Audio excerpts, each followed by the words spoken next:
أستغفر الله إن الله كان توابا أستغفر الله إن الله كان توابا أستغفر الله إن الله كان توابا أستغفر الله إن الله كان توابا أستغفر الله إن الله كان توابا أستغفر الله إن الله كان توابا أستغفر الله إن الله كان توابا أستغفر الله إن الله كان توابا أستغفر الله إن الله كان توابا أستغفر الله إن الله كان توابا أستغفر الله إن الله كان توابا أستغفر الله إن الله كان توابا أستغفر الله إن الله كان توابا أستغفر الله إن الله كان توابا أستغفر الله.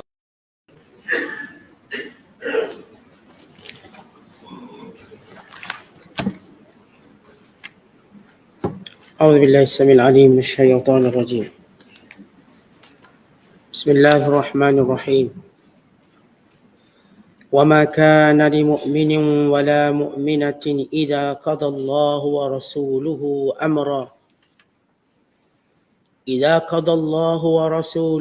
أمرا أن يكون لهم الخيرة من أمرهم ومن يعص الله ورسوله فقد ضل ضلالا مبينا. وإذ تقول للذي أنعم الله عليه وأنعمت عليه أمسك عليك زوجك واتق الله وتخفي في نفسك ما الله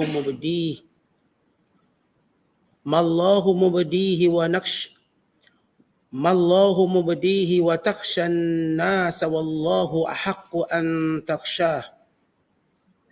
فلما قضى زيد منها وطرا زوجناكها لكي لا يكون على المؤمنين حرج في أزواج أدعيائهم إذا قضوا منهن وطرا وكان أمر الله مفعولا. ما كان على النبي من حرج فيما فرض الله له سنة الله في الذين خلوا من قبل وكان أمر الله قدرا مقدورا. الذين يبلغون رسالات الله ويخشونه ولا يخشون أحدا إلا الله وكفى بالله حسيبا. ما كان محمد أبا أحد من رجالكم ولكن رسول الله وخاتم النبيين وكان الله بكل شيء عليما. Sadaqallahul azim. Dan tidaklah harus bagi orang yang beriman lelaki dan perempuan bila Allah dan Rasulnya menetapkan keputusan mengenai sesuatu perkara, tidaklah harus mereka mempunyai hak memilih ketetapan sendiri mengenai urusan mereka. Dan sesiapa yang tidak taat kepada hukum Allah dan Rasulnya, maka sesungguhnya ia telah sesat dengan kesesatan yang jelas nyata. Dan ingatlah wahai Muhammad, Ketika engkau berkata kepada orang yang telah dikurniakan oleh Allah dengan nikmat Islam dan yang engkau juga telah berbuat baik kepadanya, jangan ceraikan isterimu itu dan bertakwalah kepada Allah. Sambil engkau menyembunyikan dalam hatimu perkara yang Allah akan menyatakannya. Dan engkau pula takut kepada cacian manusia. Padahal Allah jualah yang berhak engkau takuti melanggar perintahnya. Kemudian setelah Zaid selesai habis kemahuannya terhadap isterinya dengan menceraikannya, kami kahwinkan engkau dengannya, supaya tidak ada keberatan atas orang-orang yang beriman untuk berkahwin dengan isteri-isteri anak-anak angkat mereka.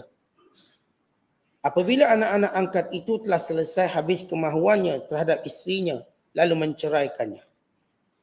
Dan sememangnya, perkara yang dikehendaki Allah itu tetap berlaku. Tidaklah ada sebarang keberatan yang ditanggung oleh Nabi dalam melaksanakan perkara yang telah ditetapkan Allah baginya. Yang demikian itu adalah menurut peraturan Allah yang tetap. Yang berlaku juga kepada Nabi-Nabi yang telah lalu. Dan ingatlah perintah Allah itu adalah suatu ketetapan yang ditentukan berlakunya. Nabi-Nabi yang telah lalu itu ialah orang-orang yang menyampaikan syariat Allah serta mereka takut melanggar perintahnya. Dan mereka pula tidak takut kepada sesiapa pun melainkan kepada Allah. Dan cukuplah Allah menjadi penghitung segala yang dilakukan oleh makhluk-makhluknya untuk membalas mereka. Bukanlah Nabi Muhammad itu dengan sebab adanya anak angkatnya menjadi bapa yang sebenar bagi seorang dari orang lelaki kamu. Tetapi ia adalah Rasulullah dan kesudahan segala Nabi-Nabi. Dan ingatlah Allah adalah maha mengetahui akan tiap-tiap sesuatu. Masih lagi kita berada dalam penafsiran suratul Ahzab. Surah yang ke-33 pada juzuk yang ke-22. Pada ayat yang ke-36 sehingga ayat ke-40. Ayat-ayat yang kita bacakan ini masih lagi berlega dalam rumah tangga Nabi SAW.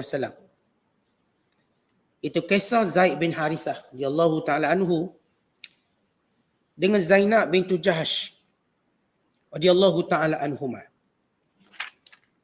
Hukum yang berkait dengan anak angkat yang menjadi satu polemik besar masyarakat jahiliah. Di mana masyarakat jahiliah menganggap anak angkat itu sebagai anak sendiri. Maka justru itu kalau anak angkatnya berkahwin dengan seorang perempuan, maka perempuan itu dianggap menantunya yang diharamkan diberkahwin.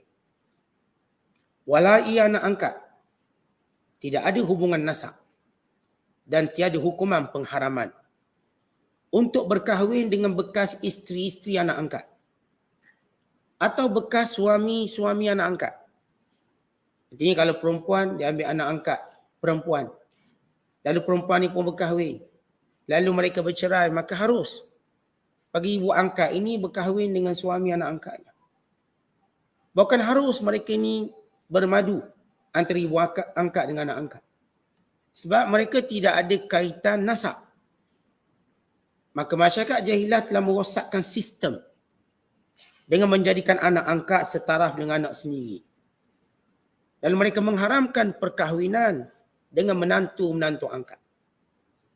Maka Islam datang bagi membatalkan apa yang disebut dalam bahasa Arab sebagai tabanni. Istilah at-tabanni maknanya mengangkat seorang menjadi anak. Lalu meletakkannya pada kedudukan anak secara hukum. Kita boleh letak seorang anak angkat secara kasih sayang, tapi bukan hukum. Boleh saja seorang yang tak ada anak ke, yang ada anak ke, dia ambil anak angkat. Dan meletakkan nisbah anak itu dari sudut kasih sayang. Tapi bukan dari sudut hukum. Hukum ditetap orang luar, bukan anak. Tetapi secara kasih sayang, saya nak sayang dia sebagaimana sayang anak saya.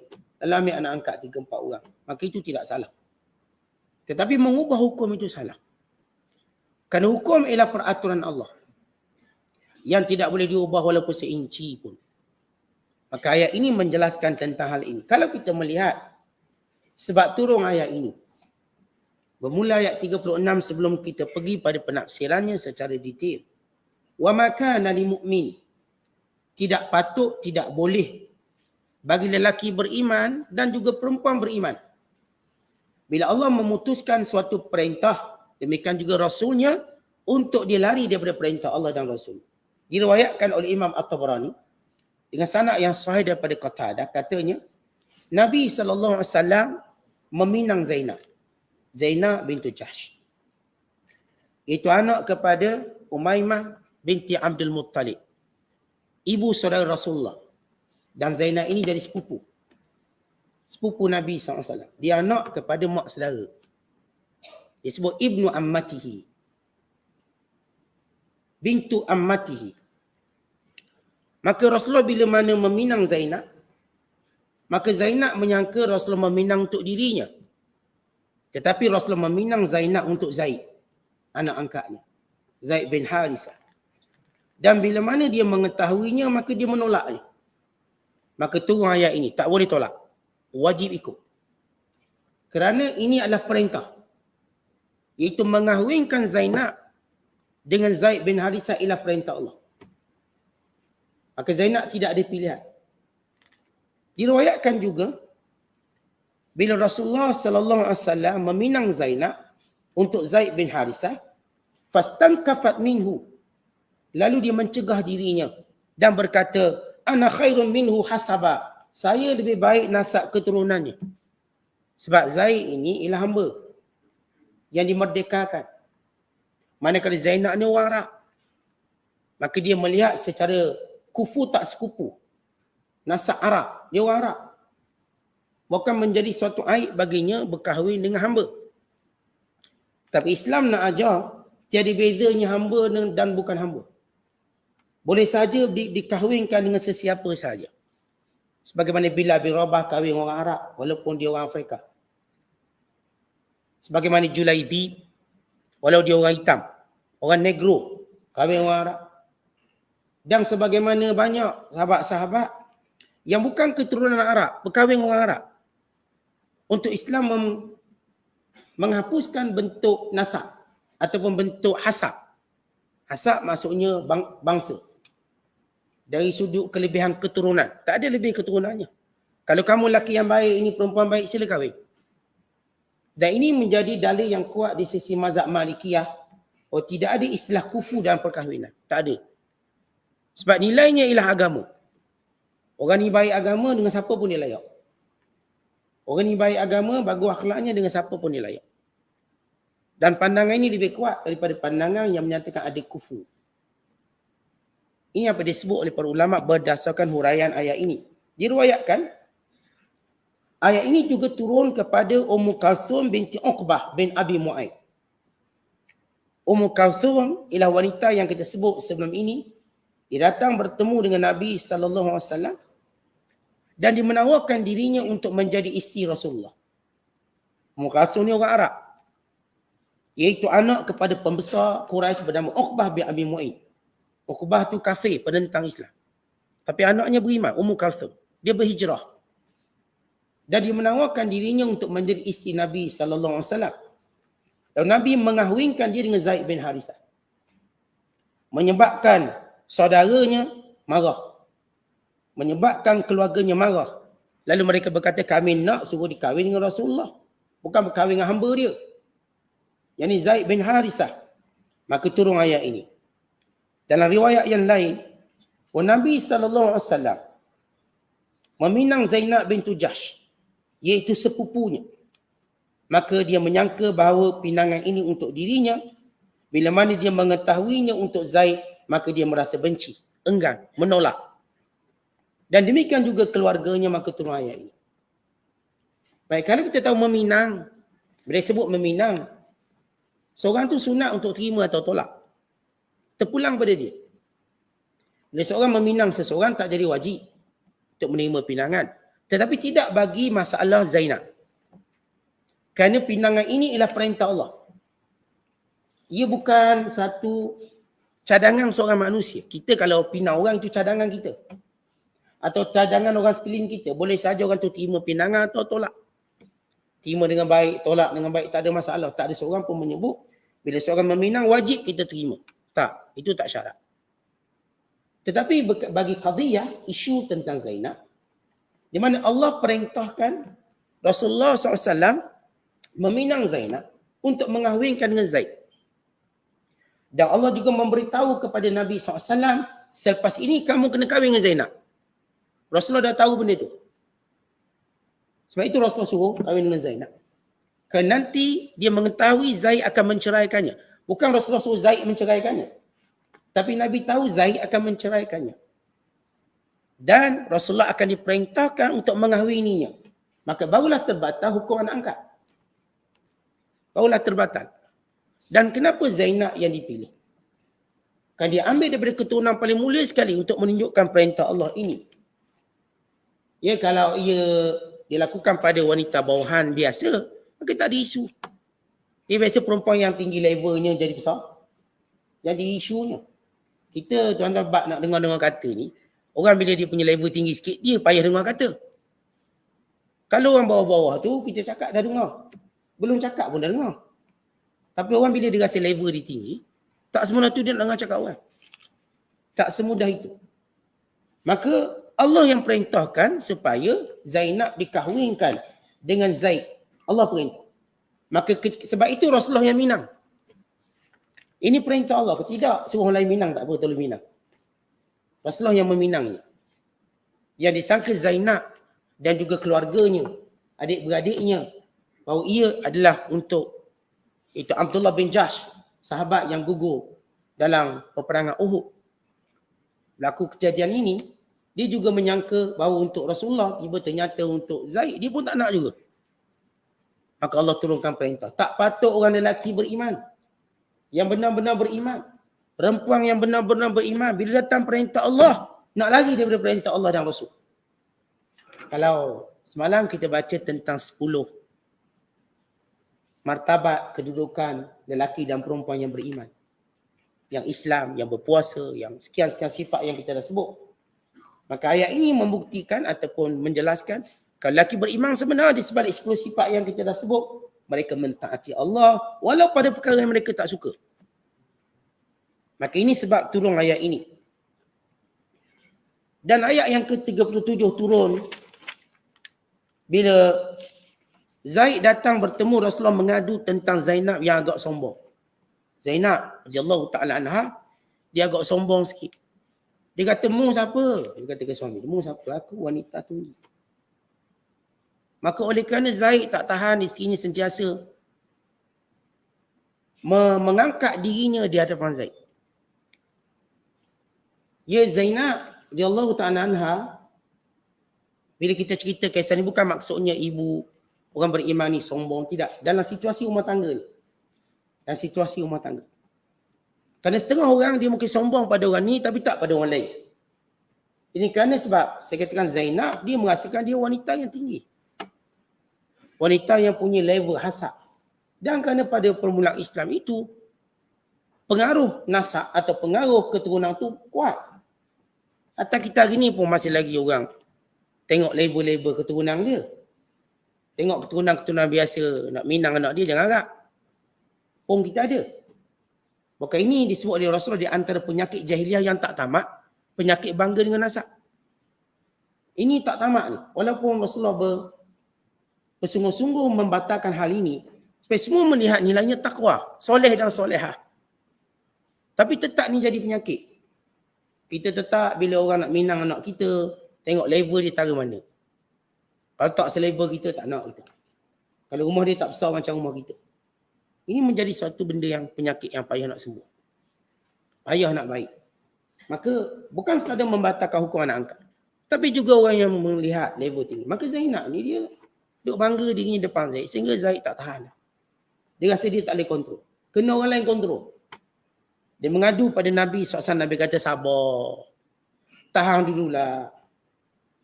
Walhasil sepatutnya Rasulullah diam. Jangan cakap apa. No comment. Kan Rasulullah mengetahui bahawa dia akan bercerai.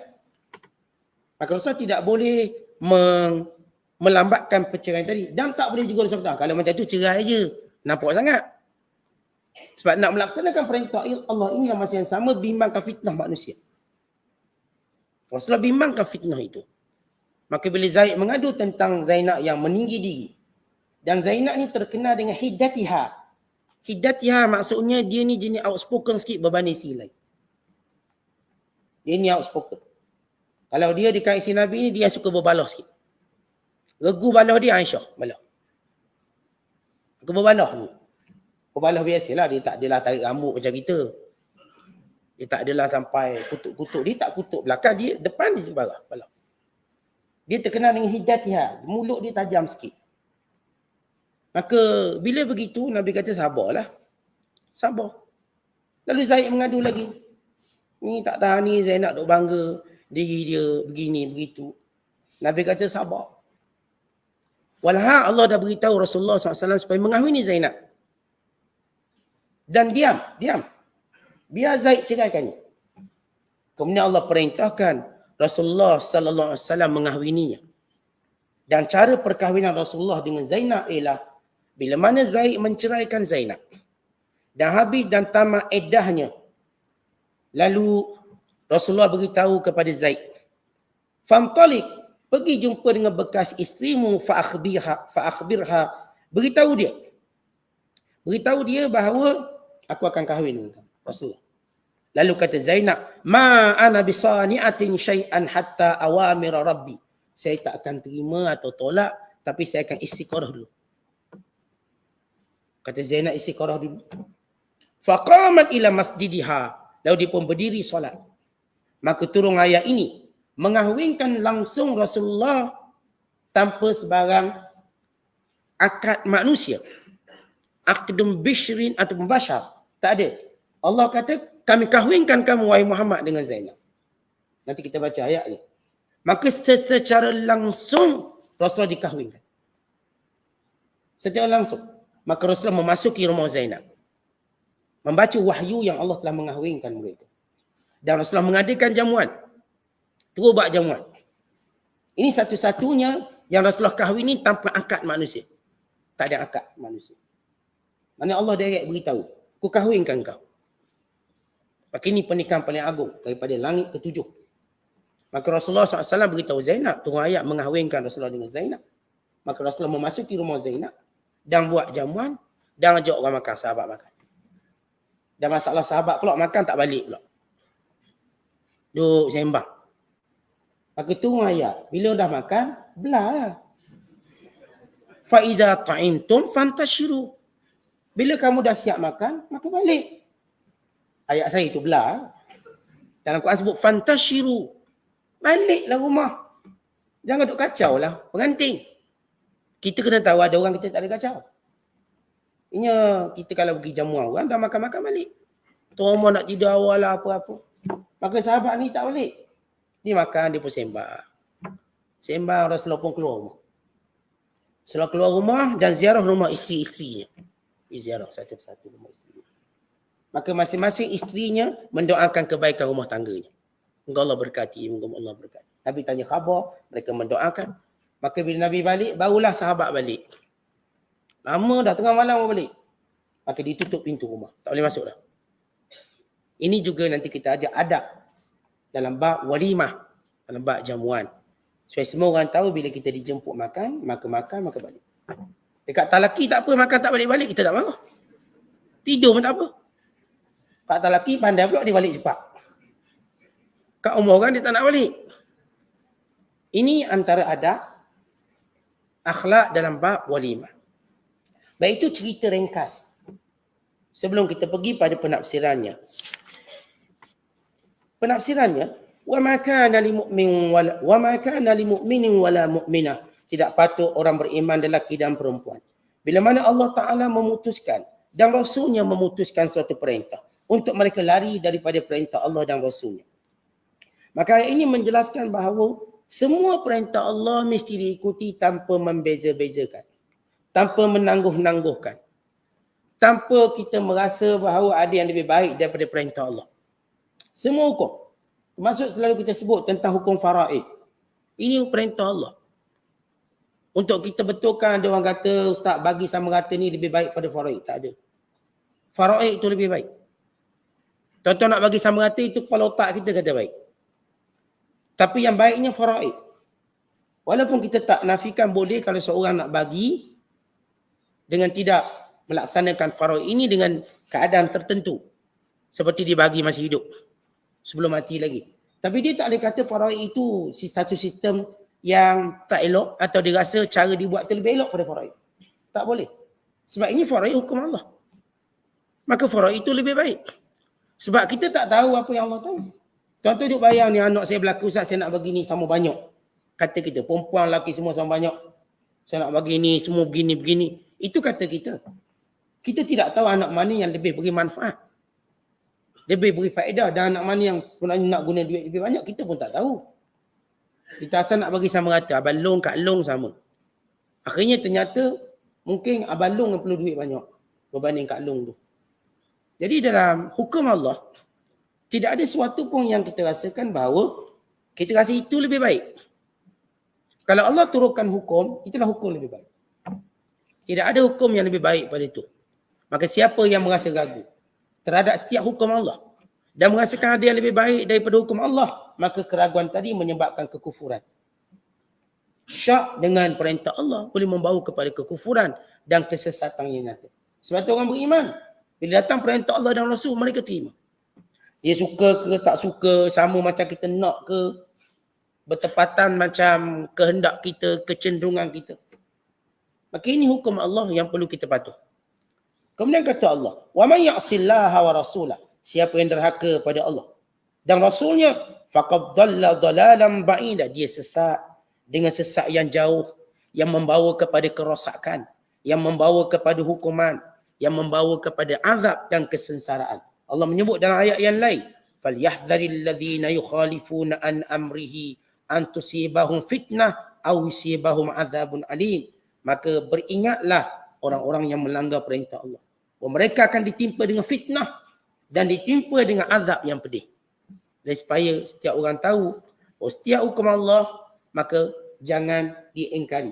Walaupun ayat ini, kata ulama, sebab turunnya ialah untuk Zainab radhiyallahu ta'ala anha dan keluarganya enggan pada permulaannya mematuhi perintah Allah, kemudian dia kembali patuh pada Allah.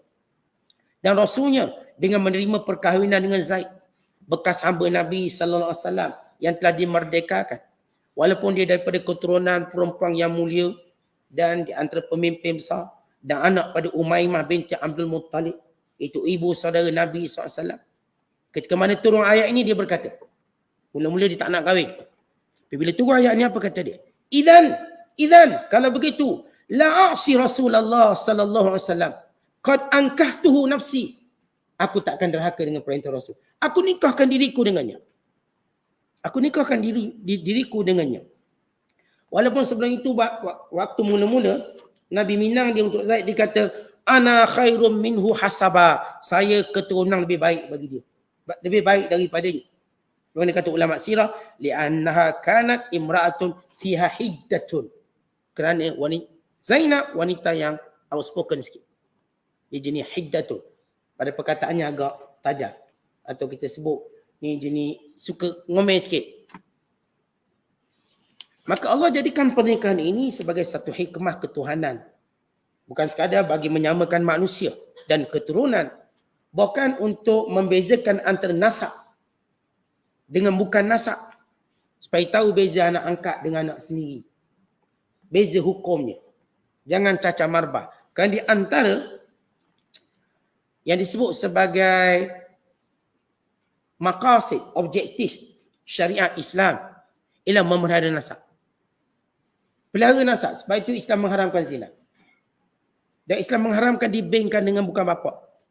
Islam mengharamkan anak angkat yang berkesudahan dengan menisbahkannya secara hakiki. Demi menjaga nasab. Sebab nasab manusia tak campur-campur.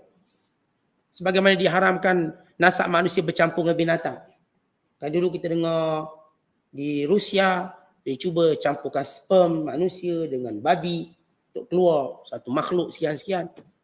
Ataupun kita dengar apa disebut sebagai istinsakh atau disebut macam Istinsah maksudnya dia nak kopi manusia. Bercampur aduk. Sebagaimana bila mereka nak buat bank air mani. Bank air mani, bank susu, semua diharamkan oleh Islam. Tuan-tuan tahu makna bank susu? Makna wanita-wanita yang susu lebih bagi.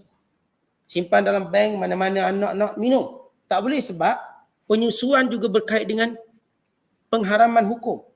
Dan dulu mereka nak buat bank air mani. Simpan air mani dalam satu bank. Oleh pakar-pakar perubatan, mana yang agak susah mengandung. Mana yang nak anak. Even tanpa berkahwin. Yang masyarakat barat tak nak kahwin tapi anak nak. Maka disenyawakan telur ini. Maka ini penzinaan. Sehingga tak tahu siapa ayah dia. Ada seorang orang mereka, kerjanya tukang postkan air mani dia pada wanita-wanita yang ada masalah. Kesuburan suami. Dia dah hantar 100 orang terima air mani dia. Lalu beranak. Maka keturunan itu rosak. Sebab dia bukan daripada benih. Tentang persenyawaan air mani, diharuskan kalau benihnya suami dan isteri. Bila Islam mengharamkan ibu tumpang. Ibu tumpang maksud air mani lah yang ambil, tumpangkan kat perempuan ni. Tapi nisbah pada suami isteri itu. Semua diharamkan. Dan mereka tak berani buat. Cina mengharamkan.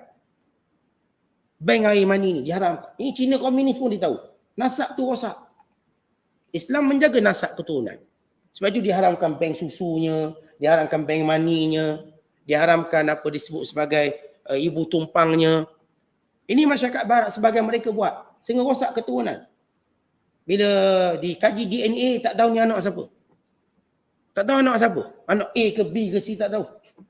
Maka anak ini akan menjadi suatu tekanan kepadanya kerana tak tahu bapaknya. Bapak biologi dia siapa? Yang sebenar. Maka ini menjadi satu polemik besar manusia. Sebab itu, nasab dalam Islam paling dipelihara. Menjadikan anak-anak orang Islam paling terpelihara nasab keturunan mereka. Lihat bagaimana Islam menjaga nasab. Maka cerita anak angkat pun sama. Islam menjaga nasab. Dan anak angkat ini tidak merosakkan nasabnya. Ataupun menjadikan seorang itu menganggap ini anak dia, ini bapak dia. Tanpa sebenarnya. Kemudian kata Allah Ta'ala. Wa idtaku dan ingatlah ketika mana engkau wahai Muhammad. Lilladhi berkata kepada orang an'amallahu alaihi. Yang Allah berikan nikmat ke atasnya. Dan engkau memberi nikmat ke atasnya. Yakni Zaid. Apa maksud Allah memberi nikmat atasnya dan engkau beri nikmat atasnya? Yakni Allah beri nikmat pada Zaid dengan Islam. Dan Rasulullah memberi nikmat Zaid dengan memerdekakan. Yang kukuh di sisi ulama sejarah. Bila Rasulullah berkahwin dengan Khadijah. Khadijah menghadiahkan Zaid bin Harithah. Lalu Zaid dimerdekakan oleh Rasulullah. Dan dijadikan anak angkatnya. Maka ini yang sabit dalam sirah. Sebagaimana kita cerita pada permulaan Muqaddimah Surah Al-Ahzab. Maka Rasulullah beri nikmat pada Zaid dengan memerdekakan. Allah beri nikmat pada Zaid dengan memberikan hidayah Islam. Sebab itu disebut di sini. Lilladhi an'amallahu alaihi. Orang yang Allah beri nikmat atasnya. Yang Zaid dengan Islam. Wa an'amta alaihi. Dan engkau beri nikmat padanya dengan memerdekakan. Amsik alaika zawjaka wattaqillah. Pegang dulu isteri itu. Dan takutlah kamu pada Allah. Ini bila Zaid datang mengadu isterinya. Lalu kata Nabi SAW. Isbir ala tabi'iha wa khuluqiha. Sabarlah dengan tabiat dia, khainah dia.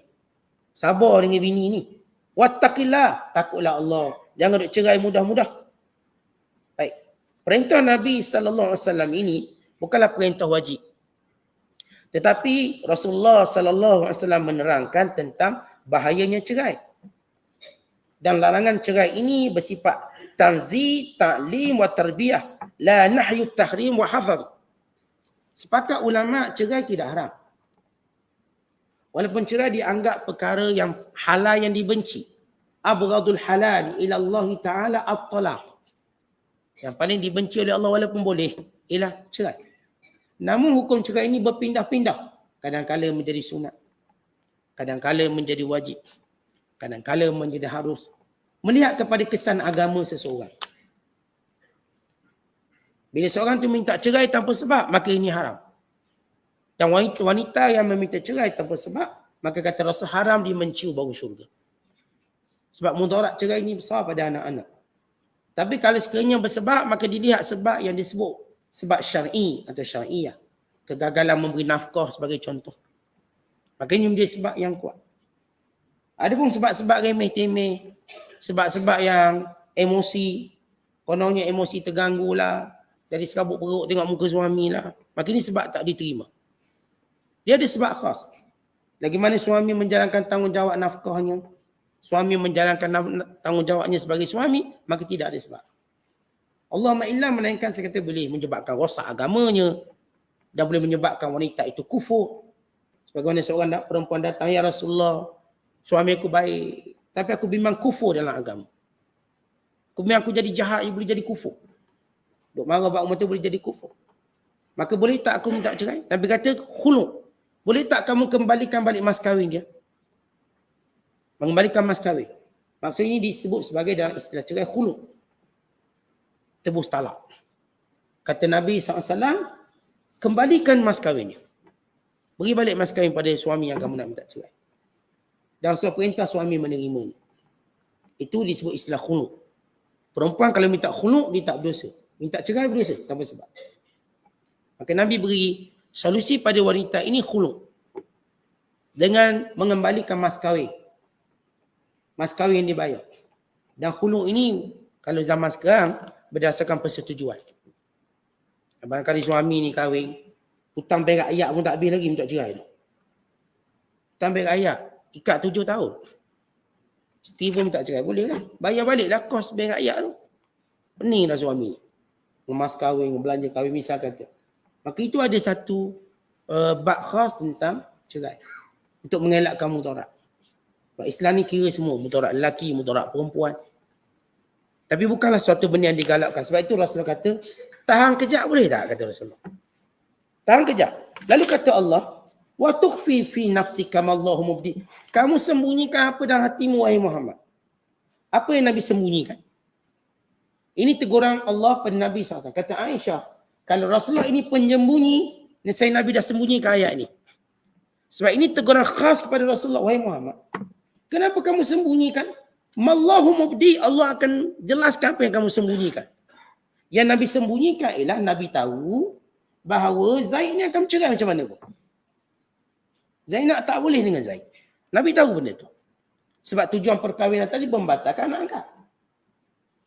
Bila Rasul kata sabar, maka tak patut Nabi sebut benda tu. Sebab Nabi dah tahu dia punya kesudahannya bagaimana. Dan Nabi juga tak boleh kata, cerai lah, bagus. Sebab ini akan ada tuhmat. Nabi cuma diam. Sepatutnya kamu diam. Biar dia buat solusi dia. Dan Allah akan menjelaskan. Wa takhshan nas. Apakah kamu takut pada orang? Wallahu haqqu an takhshah. Sedangkan Allah yang patut kamu takut.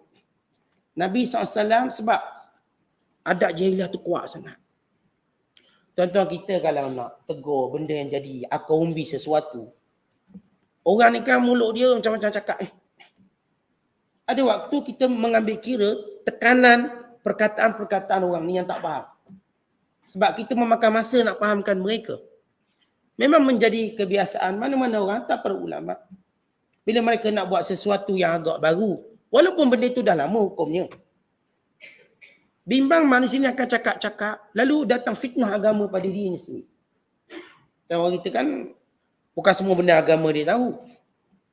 Ada benda yang boleh menyebabkan fitnah pada dirinya. Kadang-kadang kita solat kat kubur, dia kata sembah kubur. Jadi pelik pula. Dia solat kat kubur, solat jenazah. Sebagaimana Rasulullah buat pada seorang wanita yang tukang sapu Masjid Nabawi. Nabi pergi ke kubur dan Nabi solat. Bila kita buat, ni netizen komen ni, ada ke sembah kubur, dia kata. Jadi kita perlu buat benda tadi dengan begitu teliti. Menerangkan. Setengah-tengah tempat misalnya. Mungkin sekarang Alhamdulillah lah. Setengah tempat bila kita bang subuh 2 kali. Bang subuh 2 kali apa jadi pada masyarakat? Kalau kita kat sini lah, tak biasa. Tiba kita pun bang 2 kali. Awalnya subuh. Surah mana yang sesak tu? Ni mesti Wahabi surah ni. Jadi Wahabi pula surah ni. Ini mesti, walhal itu disunatkan. Walaupun keliling Jabat Agama Johor dah hantar ni. Surah azan 2 kali. Tapi sebagainya takut confuse orang. Walaupun boleh buat, memang kena buat. Tapi kadang-kadang kita bimbang masyarakat kita yang agak tak berapa faham. Lalu dia azan awal, dia kata siapa pula azan awal ni, macam pelik. Tok Bilal ni mengaji kat mana. Sehingga pernah sahabat saya cerita, dia balik Mesir. Kampung dia jadi tak pernah baca surah Sajdah. Baca saja dia kata ustaz ni mengaji jauh-jauh sesak rupanya. Sujud banyak kali. Dia baca saja dia turun sujud. Orang kan rokok dulu ni terus sujud. Teruk benar ustaz ni. Jadi kena bang pula ustaz tu. Ni fitnah. Mungkin setengah-setengah tempat tak ada masalah. Setengah-setengah tempat masalah. Saya solat di satu masjid. Yang jadi imam tu general. Seorang general. Kita panggil dia General Bilal. Waktu kami di Mesir. Dia general tapi orang agama. Dia sembahyang maghrib. Dia sujud saja. Orang kabut makmum belakang. Kita dah tahu tu ayat sajdah, kita tahulah. Tempat 14 ayat saja kita apa? Tahu ni sujud. Yang belakang kelang kabut. Lepas solat, gaduh. Gaduh. Kenapa kau sujud? Mana ada orang sujud? Kerana mereka belum faham. Masyarakat tak faham. Maka sebab itu Rasulullah SAW bila nak batal tradisi jahiliah, anak angkat ni kahwin dengan menantu angkat. Bukan senang. Sebab itu Rasulullah sama dia macam drag sikit. Biar dulu. Walau Allah dah perintahkan kamu Muhammad kahwin, apakah kamu takut manusia? Allah tegur direct pada Nabi SAW. Dalam melaksanakan perintah Allah jangan takut pada manusia. Tuan-tuan kita kadang-kadang kita takutlah pada orang walaupun kita nak buat perintah agama. Ada waktunya. Kita takut kerana masyarakat kita yang jahil. Tak tahu. Yang saya katakan mungkin persepsi macam-macam. Maka ini kadang-kadang kita terpaksa ambil kira. Dan tempoh tertentu. Hatta dalam bidang politik. Kita berpolitik. Kita nak beritahu semua benda. Mungkin fitnah. Lalu fitnah kepada khususnya gerakan Islam sebagai contoh. Dia nak buat suatu benda secara drastik. Jadi fitnah. Maka perlu dia buat drag macam tu sehingga sampai peringkat tertentu. Bukan satu benda yang senang. Maka Rasulullah berada yang kemeluk itu. Tapi Allah tegur. Allah kata tak boleh. Sebagai Rasul pembawa syariat. Tidak boleh kamu buat sesuatu, tinggalkan sesuatu kerana takut kata-kata manusia. Tak boleh. Maka ini menjadi suatu ikutan kepada kita semua. Dalam hal perintah Allah jangan takut. Kadang-kadang kita nak buat jamuan yang sederhana, takut orang kata. Apalah jamuan plumbing tak ada. Kena ada plumbing. Tak ada plumbing bukan jamuan kahwin. Itu kenduri arwah kata dia. Kita punya takut, buatlah plumbing. Bila jamuan kahwin, kena ada mak andam. Tak ada mak andam, tak beri jamuan kahwin. Kita pun takut. Ambil mak andam. Mak andam kita pula, dia jadi ketua pada majlis perkahwin. Dia pula arwah. Kita kalau kahwin, tak ada fotografer, tak boleh. Itu tak panggil majlis kahwin. Paksalah kita. Jadi yang tukang ambil gambar ni, dia pula perintah kita buat aksi tu, aksi ni, aksi semut lah, aksi serangga lah. Ngikutlah kita. Panjat pokok, kita panjat pokok. Nak ambil gambar. Best shot kata dia. Dah kita dah jadi tak betul. Dia suruh masuk dalam air pengantin dulu. Ambil gambar. Dan kalau tak ada, tak boleh. Ada seorang tu kahwin, gambar kahwin dia dekat 60,000 keping. Gambar kahwin. Dia shot daripada Paris sampai Kuala Lumpur. Ambil. Bayangkan biasa 2,000 keping je. Saya dengar geng-geng fotografer ni. Dia ambil gambar biasa 2,000 keping. Ni 60,000 keping. Benda dia ambil gambar. Tak. Mungkin saya tekan 100. Payah. Ada seorang hamba Allah, dia kerja fotografer. Dia kata, tanya Ustaz. Ustaz, kerja saya ni syubhah ke tak? Saya kerja fotografer syubhah atau tidak? Sebab saya ambil gambar dengan orang yang tabarus, sekian. Saya rasa macam syubhah. Saya nak berhenti. Tak nak. Saya kata, berapa awak dapat sekali ambil? Tengoklah Ustaz, tengok mandi berapa keping gambar. Ada yang bayar 6,000, ada bayar 10,000. Ada bayar ribu-ribu. Dia ribu-ribu lah. Artinya, ada orang bila dia tak buat macam tu, dia takut kena kata. Akhir terpaksa lah. Walau kita kahwin siapa-siapa pun okey. Panggil 10 orang pun okey. Tapi orang tak berani. 10 orang, Ustaz. Tu bukan kahwin 10 orang tu. Tu mesyuarat. Kenapa kita akan kira orang kata sebab tu duk kahwin berhutang tak habis. Kahwin berhutang. Gaduh. Ada seorang hamba, Allah telefon, Ustaz pinjam duit. 10,000. Jadi kenapa nak buat majlis kahwin? Kenapa nak pinjam 10,000? Nak buat majlis kahwin. Awak tak mampu kenapa pinjam duit? Buat lebih kurang. Je. Kita ceramah dia tak jadi pinjam. Ceramah. Bukan kita kedekut. Tapi kalau awak tak mampu, awak nak pinjam buat apa? Buat apa kita nak pinjam nak buat majlis kahwin? Simple. Tapi kita dah tikuk budaya orang. Kita macam tak berani lawan tu. Siapa berani lawan tu? Tak ada orang berani lawan. Akhirnya datang PKP, semua orang buat 3 orang. Dah pada muka dah. PKP, ayah, wakil je boleh. Wali, saksi pun saksi pejabat agama, tak ada seorang boleh habis. Berapa orang kahwin? 4 orang je kahwin. Tengok Allah tunjuk. Boleh pula? Boleh. Ada yang PKP, sampai sekarang tak buat jamuang lagi tu. Saat saya ni menikah PKP tak buat jamuang lagi. Boleh pula awak. Jadi juga dapat anak juga rupanya. Artinya ini benda-benda yang saya katakan kadang-kadang yang setengah budaya terlalu kuat mencegah kita tak berani melawan benda ni. Padahal benda ni tak ada masalah pun. Maka apa tak lagi benda yang saya katakan berakombi. Maka Rasulullah SAW rasa sedikit ketakutan. Maka Allah tegur Rasulullah. Wallahu mubdi. Allah akan zahirkan benda ni. Ataksyan nas. Wallahu haqqu an taksyah. Mu takut orang ke? Allah lebih patut kamu takut. Kemudian kata Allah Ta'ala setelah menegur Nabi SAW. Firman Allah Ta'ala. Falamma qada Zaidun minha watara. Bila Zaid selesai urusannya dengan Zainab. Maksudnya, Zaid dia tetap bersama dengan Zainab. Maksudnya, ada hubungan badan dengan isterinya. Sebab tak boleh kahwin tanpa ada hubungan lalu cerai. Maka dia takkan ada indah. Artinya berlaku hubungan. Sebab tu disebut watara. Watara di sini artinya jima. Dia selesai hubungan suami isterinya. Tapi tetap membenci. Zawajnakaha. Kami kahwinkan Zainab itu denganmu wahai Muhammad. Likaila yakuna alal mu'minina haraj. Supaya tidak menjadi suatu kesalahan bagi orang beriman. Fi azwaji adiyaihim. Untuk mengahwini isteri-isteri anak-anak angkat mereka. Iza qadaw minhunna watara. Bila selesai iddah mereka. Wa kana amrullahi maf'ula. Perintah Allah tetap dilaksanakan. Maka dengan ini terbatalnya anak angkat. Dan dengan ini secara rasmi Allah mengahwinkan. Allah sebut zawajnakaha. Kami kahwinkan engkau wahai Muhammad dengan Zainab. Lafaz itu lafaz Allah nikahkan. Maka Zainab dia berbangga. Dia bercakap dengan semua isteri Nabi. Aku paling special. Kenapa? Aku dinikahkan langsung dari langit. Aisyah pun jawab. Aku lagi special.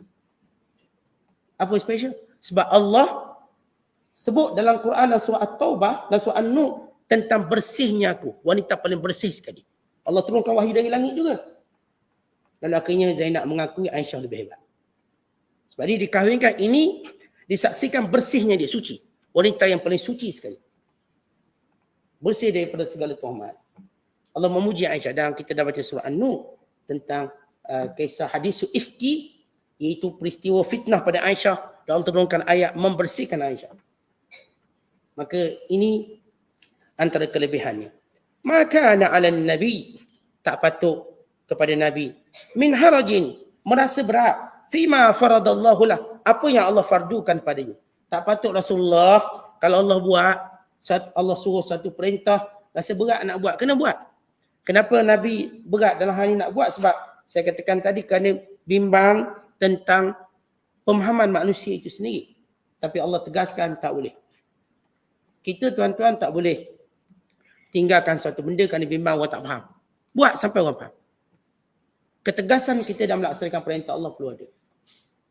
Kadang-kadang kita tak nak maksud orang tak faham nanti begini-begini. Faham kan? Kalau macam contoh hari Jumaat kita sujud sajdah. Faham kan? Hari ni saya akan sujud sajdah. Rakaat pertama saya sujud sajdah. Kalau saya jumpa rakaat pertama, saya akan buat rakaat kedua. Terangkan. Sehingga akhirnya manusia faham. Kita buat tarawih. Terangkan. Macam mana tarawih kita? Kita nak buat sekian, terangkan.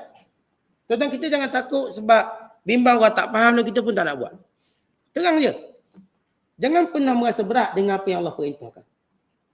Jangan pernah rasa berat. Walau kita bimbang nanti orang tak terima, nanti orang kata apa. Memang orang kata apa, tahu orang tak terima, ni semua kena buang daripada benak hati kita. Benak fikiran kita. Sunnatullah. Menjadi sunnah Allah, peraturan Allah. Fil ladzina khalau min qabl. Yang telah berlaku kepada nabi-nabi terdahulu. Orang Yahudi. Orang jahiliah kata Muhammad kahwin dengan anak angkat sendiri. Maka Nabi pun takutlah di viral benda macam gitu. Yang Yahudi pula kata Nabi ni kerjanya kahwin ramai je. Kahwin lagi pula. Kahwin pula dah. Kan mulut-mulut jahiliah macam tu. Dia dengar orang kahwin, kahwin pula dah. Dia kahwin pun masalah. Bukan dia berzina. Mulut jahiliah ni kata kahwin pula dah dia. Lalu Allah pun jawab. Pada orang-orang Yahudi. Yahudi menuduh Rasulullah ni suka kahwin. Manakala orang-orang jahiliah pula kata dia kahwin dengan anak angkat dia. Menantu angkat dia. Maka kata Allah, bukankah sunnatullah yang berlaku pada Nabi-Nabi dulu? Nabi Allah Daud, isterinya ramai pada kamu, hai Muhammad. Beratus. Demikian juga Nabi Allah Sulaiman. Beratus. Ini Yahudi tahu. Yahudi baca dalam kitab Taurat. Nabi Allah Daud ada 100 orang isteri. Ni semua 100 Allah perintahkan dia kahwin. Allah perintah. Dan Nabi Allah Sulaiman isterinya 300 orang. 300 orang isteri. Dan Allah perintah. Allah yang memerintahkan Sulaiman berkahwin. Kerana pada Nabi dia orang tak kahwin dengan kecenderungan dia berkahwin dengan perintah Allah. Untuk menunjukkan satu syariat. Supaya diikuti, supaya jangan orang takut. Walaupun orang tak takut tu hadiah lah, tapi tunjuk jangan takut. Maka kata Allah Ta'ala, ini telah menjadi sunnah Nabi dulu. Apa masalah? Yahudi nak kata Nabi kahwin ramai, apa masalah kamu? Bukankah kamu baca kisah Sulaiman kahwin ramai, Daud kahwin ramai? Kau baca kisah itu. Bukan Nabi Isa nanti turun pun dia akan kahwin ramai. Walaupun orang Kristian mengharamkan poligami, tak boleh seorang aja. Dia seorang skandal 10. Seorang skandal 10. Rosak rumah tangga. Orang-orang Kristian rosak rumah tangga mereka. Kononnya mereka nak kata kami paling setia cuma kahwin seorang. Akhirnya rosak rumah tangga. Hancur. Belum lagi bercerai dah ada fair dengan orang lain. Dah ada sekian. Rosak. Maka turun Nabi Isa juga akan menjelaskan benda ni. Kita tahu Nabi Isa itu turun atau akan salib, bunuh babi, hilangkan bentuk cukai jizyah. Bukan kata Imam Ibn Jauzi, Nabi Isa turun dia akan kahwin, membatalkan kepaderian. Dan Nabi Isa akan berpoligami, membatalkan orang yang berfikiran kahwin cuma seorang. Batalkan benda itu semua. Dia masalah tak nak itu hal lain, tapi jangan beriktikad, tak boleh macam ni je. Itu hukum. Hukum tu biar jelas. Kemudian kata Allah, wa kana amrullahi maqdura. Dan perintah Allah itu ialah benda yang telah ditakdirkan. Maksudnya tuan-tuan sekalian, walau bagaimana orang membantah, walau bagaimana orang menolak, perintah Allah itu kekalkan ada sampai hari kiamat. Tolaklah macam mana perintah Allah itu akan kekal. Tak ada seorang pun boleh menghalang. Buatlah kempen macam mana pun. Buatlah macam mana pun cara kamu nak provoke sistem Islam ini, bab perkahwinan dan sebagainya, tak ada orang boleh menghalang. Kemudian kata Allah, alladzina yuballighuna risalatillah. Ini semua rasul menyampaikan risalah Allah. Wa yakhshawnahu, dan takut Allah, dia tak takut orang. Wala yakhshawna ahadan illallah. Mereka tak pernah takut seseorang pun melainkan Allah. Wa kafa billahi hasiba. Maka cukuplah Allah yang menghitung amalan kita. Tuan-tuan, kita duk takut orang ni kehitung amalan kita. Orang ni ke beri dosa kat kita, orang ni ke yang campak kita dalam neraka, atau Allah, pemilik syurga dan neraka. Yang kita takut hitungan manusia. Saat saya takut orang tu cakap, kenapa dia beri pahala? Dia beri dosa. Dia sumbat kamu dalam neraka. Dia sebab kamu masuk syurga. Tak ada. Allah yang menentukan. Sebab itu apa pun hukum, tengok Allah. Tetapi bila Allah Ta'ala jelaskan hukum ini, maka orang beriman kena melakukannya tanpa rasa takut. Ini hukum Allah. Kita jangan pernah rasa takut untuk lawan dengan orang yang lawan hukum Allah. Kerana yang lawan hukum Allah, dia tak akan menang. Kemudian kata Allah, maka Muhammadun, tidaklah Muhammad itu aba ahadim min rijalikum, ayah kepada mana-mana lelaki kamu. Maksudnya menjawab orang-orang jahiliah yang kata Muhammad kahwin dengan anak menantu dia sendiri. Tak, Muhammad tak pernah jadi bapa siapa-siapa pun. Maksudnya tidak menjadi bapa kepada anak angkat. Muhammad sallallahu alaihi wasallam tak pernah menjadi bapa pada Zaid. Tak pernah. Bukan pada mana-mana yang nisbahkan pada dirinya. Melainkan anak Rasulullah yang telah masyhur nisbahnya kepada Nabi sallallahu alaihi wasallam. Sebagaimana kita tahu bahawa anak Rasulullah ini sallallahu alaihi wasallam ada 4 orang lelaki, arba'atul zukur, dan 4 orang perempuan. Ada pun 4 lelaki ialah Qasim, Tayyib dan Tahir. Anak lelaki daripada Khadijah yang semuanya meninggal sebelum balik. Kemudian anak lakinya daripada Maria bernama Ibrahim. Jadi situ ada 4 orang anak lelaki. Itu anak Rasulullah, Qasim, Tayyib, Tahir dan juga Ibrahim. Dan 4 orang anak perempuan. 4 orang anak perempuan ialah Zainab, Ruqayyah, Ummi Kalthum dan Fatimah. 4 ini je nisbah anak Rasulullah yang sebenar. Habis tak ni budak pasti menyanyi 7 orang ni Ustaz. Kita sebut 8 pula ni Ustaz. Ni macam lagu pasti tu tak betul. Kata ini khilaf ulama, ada setengah menyatakan bahawa At-Tayyib Tahir ini nama sama. Tayyib Tahir. Ada setengah ulama kata tak. Qasim satu nama. Tayyib satu nama. Tahir satu nama. Dan Ibrahim satu nama. Jadi 4 lelaki. Dan 4 perempuan. Ini tentang nisbah berapa anak Nabi SAW. Yang kata 7 kerana mereka menggabungkan nama itu cuma jadi satu. Itu anak yang bernama At-Tayyib Tahir. Maka ini anak Nabi SAW. Ada pun yang lain Nabi tak pernah jadi bapa pada mana-mana lelaki-lelaki yang lain. Tak ada. Tak betul nisbah Rasulullah kepada Zaid. Itu cuma anak angkat. Muhammad tidak pernah menjadi bapa pada mana-mana lelaki. Walakin Rasulullah, tapi dia Rasulullah. Wa khataman nabiyyin, dan penutup segala Nabi. Baik, kenapa disebut khataman nabiyyin, tak disebut khataman mursalin? Penutup Nabi. Dia tak sebut penutup Rasul. Kita tahu Rasul dan Nabi dia ada sifat umum dan khusus. Semua Rasul adalah Nabi, tidak semua Nabi itu Rasul. Kita tahu bahawa Rasul ada 313 orang. Nabi ada 124,000 orang. Dalam hadis yang dikeluarkan oleh Imam Hakim. Dalam Mustadrak. Baik, bila disebut Rasulullah ni penutup Nabi, maknanya Nabi pun tak ada lagi, apatah lagi Rasul. Sebab seorang sebelum jadi Rasul, dia kena jadi Nabi dulu. Semua yang jadi Rasul, dia kena jadi Nabi dulu. Bila tak ada Nabi, berarti tak ada Rasul. Maka Rasulullah penutup Rasul. Penutup Nabi. Habis Nabi Isa turun tu, bukankah Nabi Isa penutup Nabi? Tak. Nabi Isa dah Nabi dulu sebelum Nabi Muhammad. Cuma diturunlah kemudian. Dia dah Nabi sebelum Nabi Muhammad SAW. Dia tak akan jadikan Nabi Isa itu penutup Nabi. Sebab Nabi last penutup Nabi ialah Rasulullah. Kan Nabi Isa waktu dia lahir, dia dah lantik jadi Nabi. Waktu dia balik, dia sudah lantik menjadi Rasul. Berarti dia Rasul selepas Nabi Musa. Dan bila diturunkan balik ke dunia, bukan bermaksud dia akhir Nabi. Sebab Nabi Muhammad tu yang akhir Nabi secara usianya. Dia akhirnya. Maka ini jawapan bagi orang yang kata Nabi Isa lah akhir Nabi, tak. Dan bukti kedua, Nabi Isa ini akan mengikut syariat Nabi Muhammad SAW. Sebagaimana kita bacakan hadis Mahdi.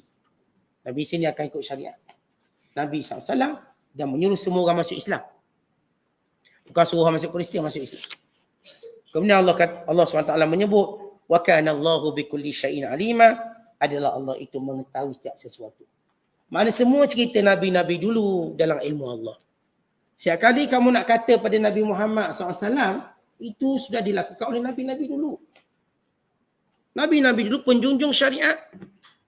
Rasulullah bukanlah bawa benda baru daripada perkara-perkara yang menjadi hukum hakam dan syariatnya.